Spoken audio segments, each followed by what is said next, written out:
Ang susunod na programa ay rated PG. Ito ay nangangailangan ng patnubay at gabay ng magulang para sa mga batang manunood. Biglang tumigil ang mundo ni Vivian nang marinig niya ang usapan ni Sir Gove at Emil na pinapahanap nito sa investigador ang kanyang biological na anak na kanyang tagapagmana.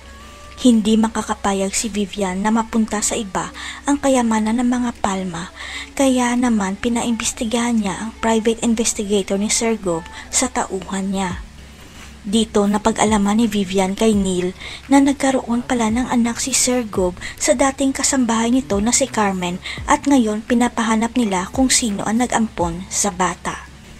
Kaya ang utos ni Vivian kay Neil na dapat maunahan nila si Sir Gove sa pagtuntun sa anak nito dahil gagawin niyang alas ang anak ni Sir Gove para makuha ang kayamanan ng mga Palma. Wala na kasing makukuha ang anak niyang si Venice kay Francis dahil nabisto na ang sikreto nila na peke ang kasal ni Francis kay Venice dahil nilaglag sila ni James. Hanggang sa magkaroon ng resulta ang paghahanap ni Neil sa anak ni Sir Gove at hindi sila makapaniwala ni Vivian na si Tata lang pala ang nawawalang anak ni Sir Gove. Kaya ipapadukot ni Vivian si Tata dahil gagawin niyang hostage si Tata para bigyan siya ng malaking pera ng mga Palma. Ang hindi niya alam, bistado na ang masamang plano niya.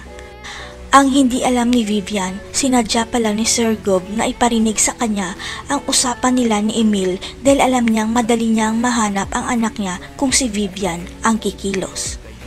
Si Vivian kaya ang tulay para mahanap na ni Sir Gove ang tunay niyang anak. Manganganib kaya ang buhay ni Tata dahil sa pagtulong niya kay James. Abangan.